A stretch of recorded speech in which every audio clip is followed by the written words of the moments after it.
E aí, galerinha do YouTube? Tudo bem com vocês? Meu nome é Thales Eu sou a e Gri nós somos do canal Ipeletiodum. Ipeletiodum.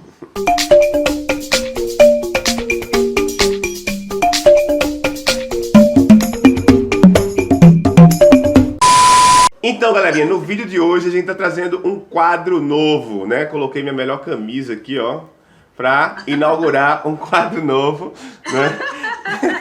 É sempre minha melhor camisa, né? Então, no vídeo de hoje a gente está começando uma série de entrevistas com pessoas, com personalidades importantes na nossa temática, não é? Teatro, negritude e família, né? E a gente não poderia começar de maneira melhor. A gente vai começar com a Naná Sodré. Não é isso, Agri? Isso, a Naná Sodré. Mas antes da gente começar o vídeo, é interessante que vocês assistam ao nosso vídeo, curtam, compartilhem e se inscrevam no nosso canal. Então eu vou começar aqui, né, falando um pouquinho quem é essa pessoa, essa personalidade que a gente convidou para fazer a abertura desse quadro novo aqui, a Naná Sodré. Naná Sodré nasceu no Rio de Janeiro, mas mora aqui em Recife já faz muito tempo, então ela já é pernambucana, né? Ela é formada pela Universidade Federal de Pernambuco, mas ela também é formada em publicidade. Ela... Tenho que ler aqui, tá, minha gente? Ela... Porque o currículo é muito grande. É enorme o currículo de Naná. Naná é atriz, é professora, trabalha com teatro, trabalhou com cinema, ainda trabalha com cinema, também já gravou alguns programas de televisão, né? Naná Sodré é uma pessoa muito importante, é filha de Xangô com Oxum, então esse quadro está sendo aberto da melhor maneira possível. É uma mulher preta, empoderada, que empodera, ela tem uma energia, né, de sabedoria, então ela passa isso no que ela fala. Naná Sodré é mãe de Luana, é esposa de Samuel Santos, é atriz do espetáculo Cordel do Amor Sem Fim, de Ombela e da Receita, e é fundadora do grupo O Poste Soluções Luminosas. Essa é só um pouquinho da Naná Sodré. Então, Naná, quem é a artista Naná Sodré? Bom, hoje eu não durmo, né?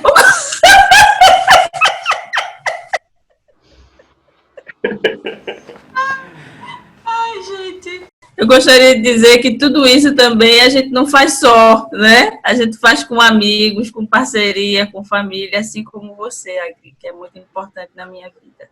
Thales, Heloísa, toda a sua família, toda a sua linhagem ancestral, viu? Sou muito grata pelo seu carinho e amizade de tantos anos. Bom, a gente começa quase chorando, mas é aquilo. Bom, vocês mandaram o roteiro, eu achei tão interessante. O que me define é um pouco da minha resiliência, da minha determinação. Então, todas essas coisas que você falou, todas elas têm uma essência muito forte de determinação, sabe, de resiliência. Porque quando a gente verifica o país que a gente está e as dificuldades que a gente tem que enfrentar, eu acho que a gente precisa cultivar algumas coisas enquanto essência para que a gente não sucumba tão rápido, né? Eles combinam de nos matar e a gente combina de não morrer. Então, essa trajetória vem muito nessa essência, né? Estruturada nessa essência, nesse arcabouço. Então, a artista Naná Sodré, ela, antes de tudo, tem isso também, sabe?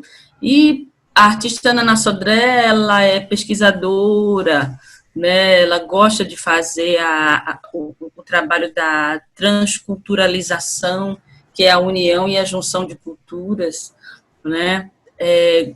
A atriz Naná Sodré gosta de se agrupar, né, de ouvir as outras pessoas que estão no grupo, para que ela, a partir daí, possa sentir o que pode extrair de interessante de um trabalho, de onde três pessoas pensam, onde três cabeças pensantes estão numa mesma unidade, né? A artista Naná Sodré gosta de honrar as fontes, que eu acho que honrar as fontes é muito importante, né, saber de onde a gente veio, né, o que é que vem antes da gente, o que é que a gente pode contribuir. Na verdade, nós somos sementes plantadas há um tempo, E a gente, sabendo da nossa função social enquanto artista, eu acho que a gente também precisa plantar sementes.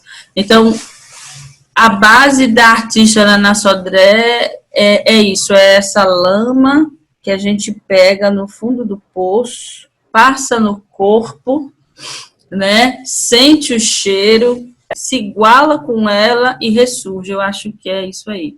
Uma lama que vem do rio, uma lama que vem das nascentes, eu acho que eu sou muito dentro disso. E às vezes fechadinha também, fechadinha. Uma rocha fechadinha. Naná, tu falasse que era difícil ser atriz dentro deste país. Queria que tu falasse um pouco mais sobre isso. Sim. Bom, localizar, né? Uma artista preta, mulher, nesse país. Um país que, nossa, tem as suas estruturas muito fragilizadas socialmente, né? Eu sou uma menina suburbana, nascida no subúrbio do Rio de Janeiro, subúrbio do subúrbio do subúrbio, né, do bairro de Colégio, e eu nunca tinha ideia que poderia ser artista. Eu achava que não seria, nunca passou pela minha cabeça, enquanto criança, em ser artista. Mas eu fazia, todas as atividades que eu fazia enquanto criança era voltada para o artístico. Só eu que não sabia, só eu que não me apercebia nesse lugar. Tanto que depois de muito tempo morando aqui, voltando ao Rio de Janeiro e reencontrando meus amigos de infância, quando eu disse o que eu fazia, ele disse, é lógico que tudo que você fazia tinha uma relação com o artista. Então, a gente acha que não tem possibilidade nem capacidade, a nossa história é tirada, tudo que faz parte da gente é omitido, então a gente nasce sem referências, essa é a verdade, a gente nasce sem referências de possibilidade, de crescimento, né? Nós morremos, os jovens negros morrem a cada 23 minutos, e isso não é de agora, né? Agora nós temos as câmeras, nós temos os vídeos, nós temos a internet, eu não tenho televisão, eu não preciso saber o que acontece, eu entro na internet e vejo todos os jornais internacionais e sei, com o olhar de fora, me mostra o que é o meu país. Então, às vezes a gente precisa sair, alargar, ampliar o olhar para poder se aperceber, né? Então, eu não tinha essa visão. Eu falo um pouco da infância, mas eu também falo na adolescência também não tinha. E quando vocês me perguntam quando eu me descobri negra, né? Se descobrir negra, se a ter negra, a gente começa a perceber nas exclusões infantis já, como as pessoas estão falando muito hoje, né? Que está no período, aí vai a lembrança, a memória, as festinhas de São João, que você é sempre preterida, aquelas coisas todas, né? E isso é quando você se descobre. Agora, o se assumir é que é o babado. O se assumir negra é que é o babado. Precisa acreditar com todas as suas forças que você é capaz, que a sua origem ancestral ela é louvável, que ela tem sabedoria, que ela tem conhecimento, né? Você tem que pensar que você foi muito ocidentalizado e precisa voltar. Então, assim, é um trabalho de volta, é um trabalho de resgate, dá trabalho, mas você precisa se assumir. A gente, às vezes, ouve muito, a gente está conversando muito hoje em dia sobre o colorismo, eugenia, que acaba deixando uma marca muito pesada nos negros não retintos, porque ele tem que lidar com o fato dele assumir-se negro e o que a sociedade espera dele enquanto pessoa que não pertence a nada, né? Porque é isso que a sociedade quer. Então, é um exercício, é um caminho sem volta, né? E bastante necessário. Isso. Não sei se eu respondi, porque eu falo pra caramba. É importante é isso. Naná, eu acho que tu já até entrasse na nossa segunda pergunta, do que é quando você se percebeu negra. Não sei se você ainda quer falar mais sobre isso, né? É importante ver como você fala sobre não só se perceber negra, mas nesse país é preciso se assumir negra, né? tem que se assumir. Isso é de uma profundidade gigante, sabe? E é muito importante para todo mundo que está assistindo e também para nós aqui refletir sobre isso. Porque o se assumir negra é uma coisa que não é, hoje eu me assumo negra, mas é uma coisa que todos os dias a gente está se assumindo negra, porque, como você falou, né, nós, nessa sociedade ocidentalizada, nós somos obrigadas a esquecer quem somos nós, na verdade. E aí, todos os dias, temos que nos lembrar quem somos. Todos os dias, vocês me lembraram agora a fala de Odailta, né, numa última live que ela fez, uma das últimas, ela falando que foi com a Gri, que foi no post, falando que, e olha que a Odailta é ativista do fio ao dedão, e faz tempo. E a filha dela, né, não, mãe, eu queria alisar os cabelos, né? E aí a gente se pergunta, nossa, o que a gente está fazendo? Mas, na verdade, a gente está fazendo, mas é a sociedade que embranquece a gente a cada segundo. E assumir-se negro tem isso, assumir o seu cabelo, assumir suas vestimentas, sua filosofia. A nossa filosofia é completamente diferente disso que nos apresenta, né? Agora, o que a gente está vivendo o homem negro está no centro da discussão. O homem negro está no centro da discussão em relação à desconstrução, né? E, assim, é muito difícil, mas é extremamente necessário, porque ele é os braços e as pernas que construíram esse país. Então, é interessante que o homem negro não tenha família, é interessante que o homem negro valorize as questões falocêntricas, é interessante que o homem negro se separe depois que casa, depois de um ano que casa, é importante que ele vá-se embora, entendeu? E isso é referendado e balizado pela sociedade, entendeu? Então, o homem negro, meu Deus do céu, ele está numa berlinda, mas é uma berlinda necessária, porque são muitos anos em cima dele, de que ele não precisa de família, que ele tem que realmente beber, de estar realmente sempre na rua, sempre com, sabe, ocidentalizando esse posicionamento. Até essa relação de várias mulheres, se a gente fala em África, nós falamos de uma forma diferenciada. Fela Kuti casou, se eu não me engano, com 26 mulheres. Só que dentro dessas... Sabe por que ele casou com essas 26 mulheres? Um dos motivos foi as mulheres estavam sendo discriminadas naquela comunidade. E só estavam sendo valorizadas se casassem. Ele disse, não vai acontecer nada com vocês, não. Eu vou casar com vocês. Algumas eram do grupo que cantavam, outras não. Então, entende o contexto. Até o contexto, em alguns países, é diferenciado. Aqui, o homem negro precisa se manter nesse lugar porque ele é os pés, as mãos e os braços desse país. Ele precisa construir, ele precisa acordar às 4 horas da manhã, pegar um ônibus lotado e ligar as máquinas para que o Brasil todo funcione. Já pensou? Essa sua fala me lembra muito uma charge que eu vi que dizia assim... se você acorda e já tem pão quente, e já tem ônibus rodando, e já tem café prontinho, é porque a periferia acordou mais cedo, né? Com certeza. E a gente pode analisar um pouquinho mais. Eu converso muito com os meus alunos, quando tem greve de ônibus, por exemplo, que é algo legítimo. As paralisações são legítimas. Mas as paralisações, elas acontecem a partir das 8 da manhã. Elas não acontecem 4 da manhã.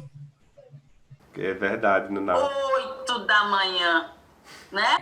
Então, e ali também estão os estudantes que não vão conseguir chegar. Verdade. Então, uns ligam as máquinas e uns não estudam. Então, a gente precisa entender esse contexto e a gente precisa cada vez mais voltar para casa. E aí é difícil, né? Porque existe uma estrutura que nos segura, né? Então, Por isso que o assumir-se negro, ele vai além da estética, mas do conhecimento filosófico do que é ser negro e da prática, né? Ainda tem a prática. A prática. Aí, como ser negro numa sociedade racista como a nossa? Eita, trabalho, né? É trabalho. Mas a gente é mais feliz assim, né? É. Uma outra Com coisa. certeza. Isso é que interessa. Uma outra coisa é que eu vou deixar aqui na descrição do vídeo as redes sociais de Odailta, que foi citado por Naná. Na verdade, não é a primeira vez que a gente deixa as redes sociais. Odailta é sempre uma pessoa muito citada aqui no canal. E também vou deixar a rede social do Post, porque aí você pode ir lá acessar a live de Agri com a Odailta, que foi pelo Post, que tá lá também que foi linda, que tá lá no feed, tá bom? E não só essa, mas as outras lives, que nós fizemos muitas lives interessantes. E nós vamos também deixar as redes sociais de Naná, claro. Isso, também. Então, Ai, gente, minhas redes sociais.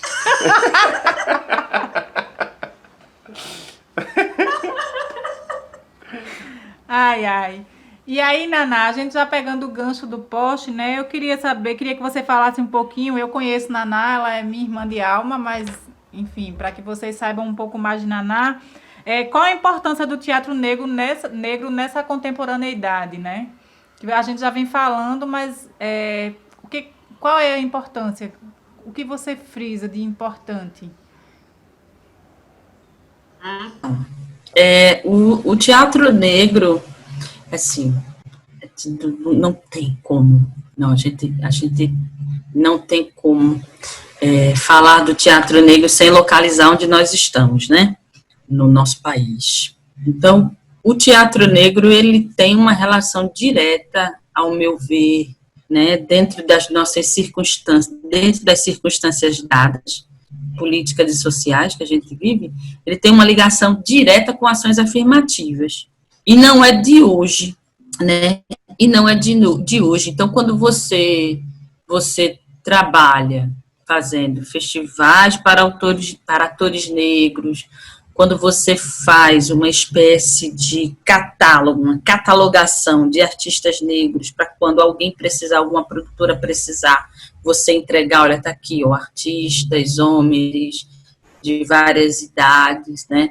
Quando você promove uma escola de antropologia teatral, quando você faz um curso de dramaturgia dos orixás, quando você faz um curso de escrita para mulheres pretas, né? Você está fomentando, visibilizando o trabalho do seu grupo e, concomitantemente, trabalhando as ações afirmativas. Por quê? Não adianta fazer teatro negro sem negro na plateia, né? Então, essa formação de plateia é necessária, essa possibilidade de um caminho que a gente pode fazer para que os negros e negras também se assumam, como a gente também se assume, né? Então, nós ficamos muito mais fortes quando olhamos uns para os outros e dissemos, nossa, olha, nós somos negros. Fora tudo que estava acontecendo na casa da gente, né? Os nossos filhos, com a questão dessa representação simbólica. Então, de se ver criança negra na escola e tal, né? Então, nós somos negros, somos pretos, estamos num grupo... O que a gente vai falar? A gente vai falar da nossa negritude também, né? Então... O grupo Post, ele remonta, a palavra certa não é essa, mas ele nasce da semente, é isso mesmo, do que Abdias plantou lá atrás. Abdias também trabalhava com alfabetização, ele foi envolvido em movimentos políticos, ele teve uma relação direta com o PDT.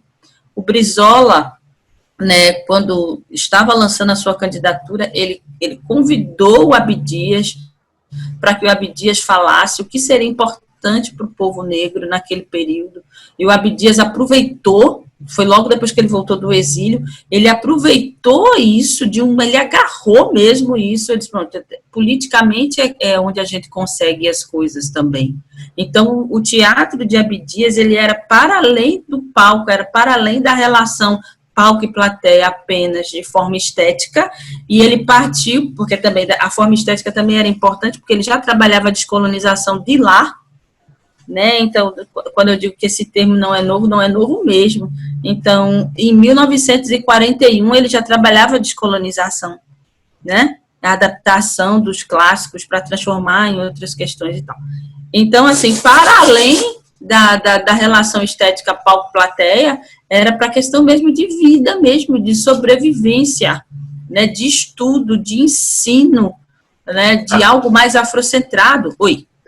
Naná, só como nosso público não é totalmente do teatro, explica um pouquinho quem é Abdias e continua a tua fala. Sim.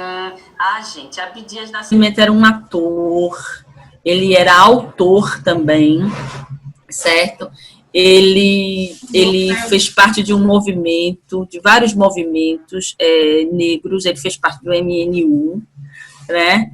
Ele fez parte da Frente Negra também, ele era extremamente ativista, e ele sabia do seu posicionamento político. Ele criou o Teatro Experimental do Negro, certo?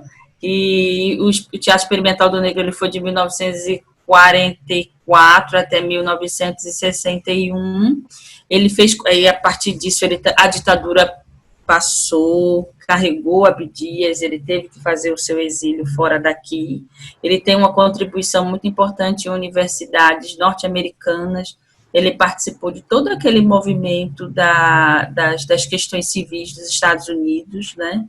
E ele tinha uma bagagem imensa. E o Abdias Nascimento, ele precisa ser resgatado, ele precisa ser lembrado, ele precisa ser falado. Eu vou falar uma coisa aqui que não é em termos de comparação, nem de menosprezar, longe de mim. Mas como nós estamos num país racista, então, naturalmente, o que um branco faça tem mais visibilidade do que um negro, né? Mas o Abdias Nascimento, ele também, quando ele foi preso, ele trabalhou muito teatro negro dentro dos presídios. Então, ele já trabalhava com encarcerados já. Eu acredito que ele trabalhava ou junto, ou um pouco depois de Augusto Boal, mas quando a gente fala muito do teatro do cárcere, a gente pouco lembra de Abdias. Né? A gente pouco lembra de Abdias, a gente lembra mais de Augusto Boal, né? E, tudo bem, mas o Abdias, ele também precisa estar na nossa memória enquanto uma pessoa que sabia a real função do teatro, para além da plateia e do palco plateia.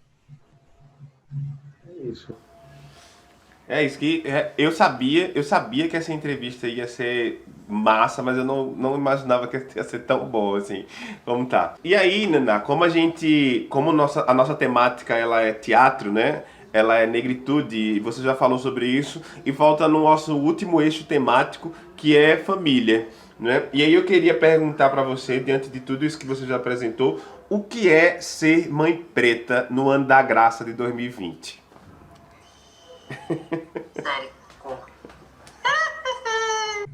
Então, meu Deus, acho que eu nem posso falar isso, porque não tem...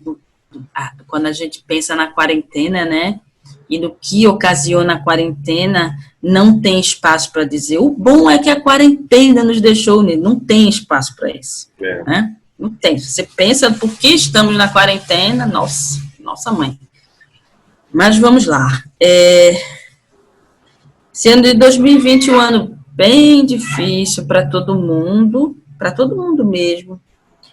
Um ano de muitas reflexões, a coisa fica pior para aqueles que nunca tiveram amparo do Estado, né?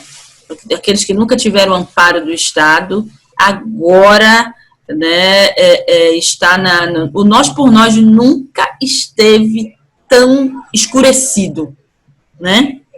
Pra gente, né, que se assume negro, assim, nossa, nós por nós nunca esteve tão assim na nossa cara, nunca esteve tão entranhado na gente, né?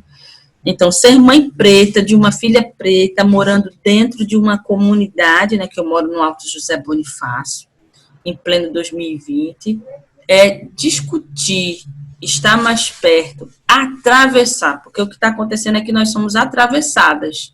Nós estamos sendo atravessadas pelo descaso, estamos sendo atravessadas pelo descortinar de mentiras seculares e a importância disso. Estamos sendo atravessadas por um desgoverno, né? Um desgoverno capitaneado por uma pessoa pública que não tem noção do que é ser negro nesse país. Ele dá com os ombros e é como se ele não se importasse com isso, porque a família dele chegou aqui pós-abolição e ele acha que não tem nada a ver com isso, que não é com ele. Então, não me interessa, vocês que se virem, né? Então, isso está muito claro no pensamento, nas atitudes, como ele leva o governo dele. Então, é uma abertura maior de consciência.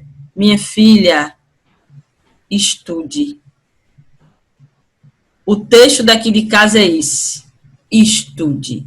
Esse é o seu maior tesouro. É o conhecimento. Está vendo a situação do seu país? Preste atenção. Preste atenção. Todas as vezes que você se sentir desestimulada, que você acha que não deve prosseguir, né? Toda vez que você sentir isso, pense na estrutura na qual você está inserida. Você tem toda a razão de se desestimular, de se sentir triste, de não querer continuar, porque o sistema faz isso mesmo com as mulheres pretas, com as filhas das mulheres pretas, né? É isso mesmo, é isso que tem para a gente. Mas lembra dessa estrutura, e lembra que nessa estrutura, por mais que a Constituição esteja sendo lesada, você tem direitos. Você tem direitos como qualquer outro cidadão. E aí o que faz?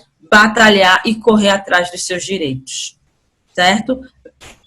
E correr atrás dos seus direitos mesmo. Não é porque existe essa estrutura que nos faz cair em buracos imensos que a gente vai dizer, não, então é nós por nós. Sim, é nós por nós, mas cobrando.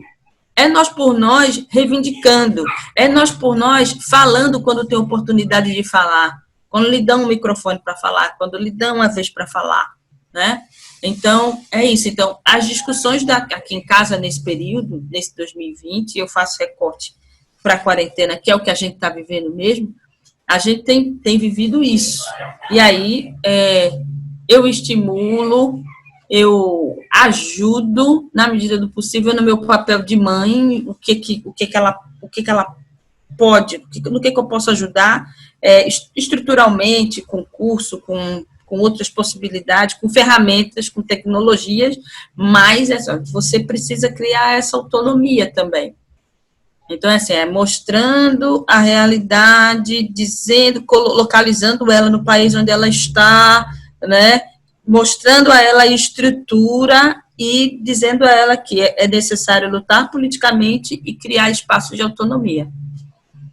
E, além disso, tem quando a gente se vê mulher preta e se assume mulher preta, e tendo uma filha preta, é muito bom essa coisa do caminho da ancestralidade. Então, eu me vejo muito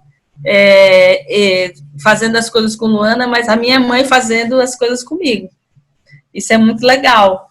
Então, assim, esse tipo de conversa minha mãe teve comigo em certa medida, em alguma situação específica, né? Quando eu olho para ela fazendo algumas coisas assim em casa, eu disse, eita, eu fiz isso também.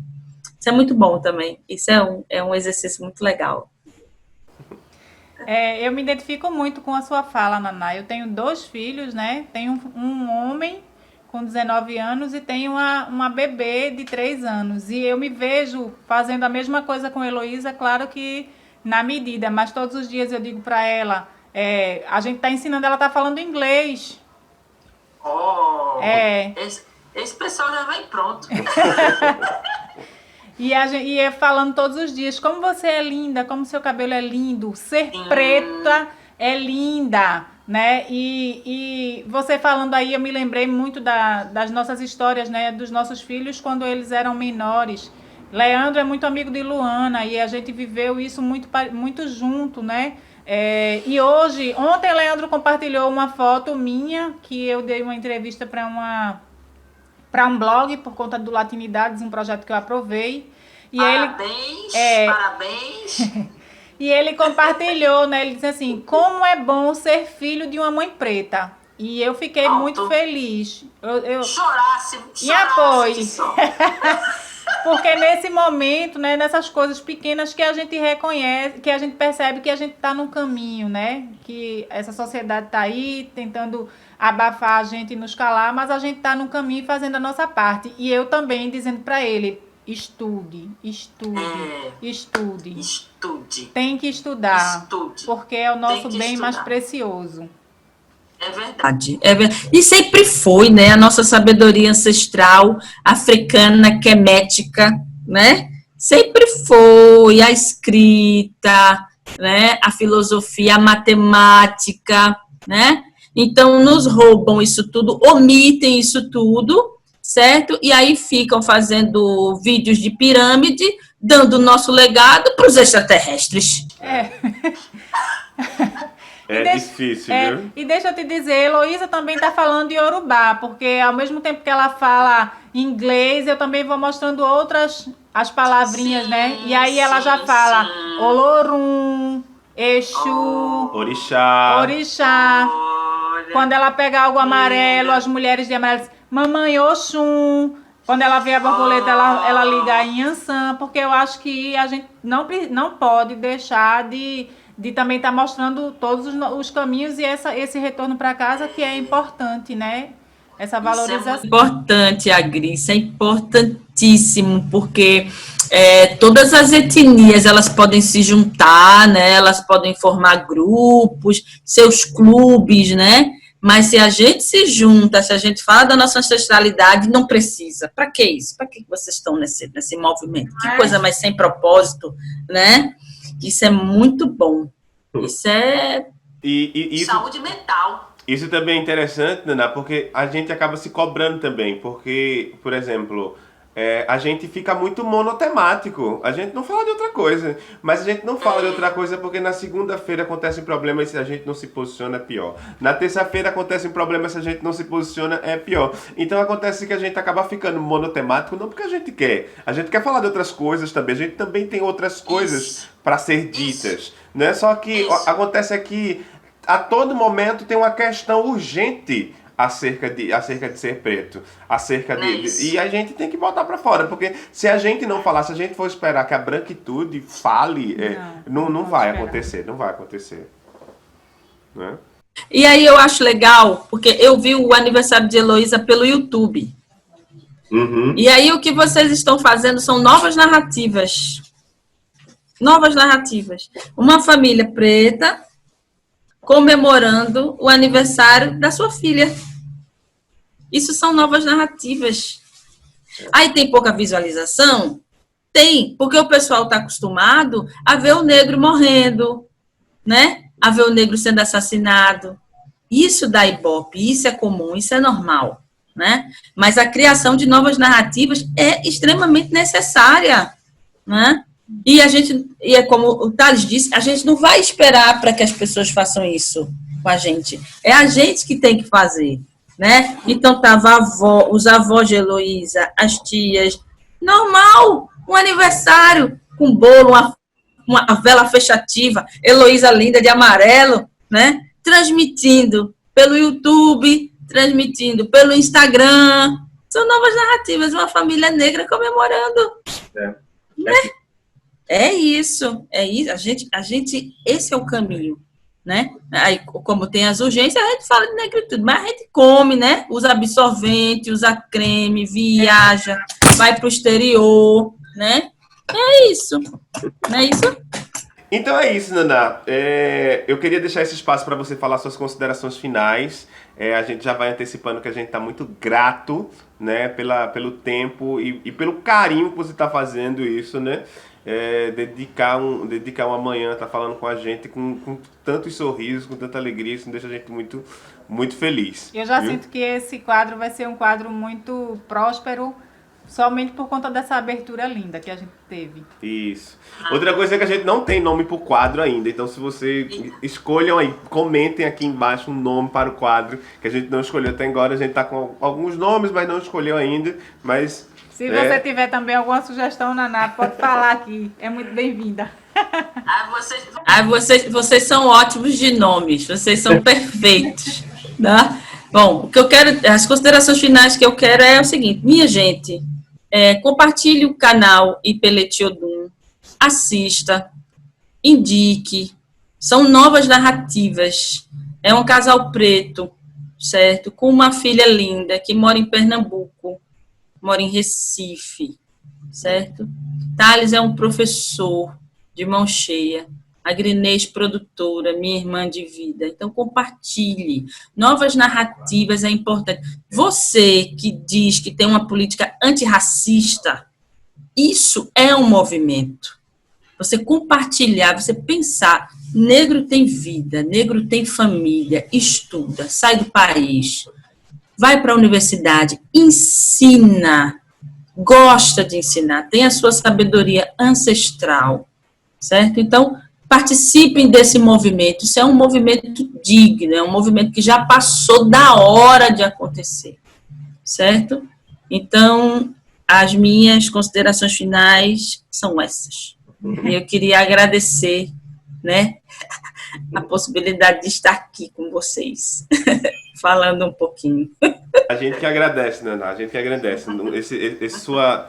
Seu discurso, sua voz é muito enriquecedor e é muito inspirador para nós. Muito obrigado, viu? Gratidão, viu, irmã? Então é isso, galerinha. Muito obrigado por ter assistido esse vídeo até aqui. Não esquece de compartilhar o vídeo, se inscrever no canal. Deixa aqui um comentário, comenta aqui embaixo uma sugestão para o nome desse quadro que ainda não tem nome, tá certo? Então, tchau! Antes de dizer axé, quero dizer que eu estou muito, muito emocionada e estou muito feliz. Então, tchau e axé!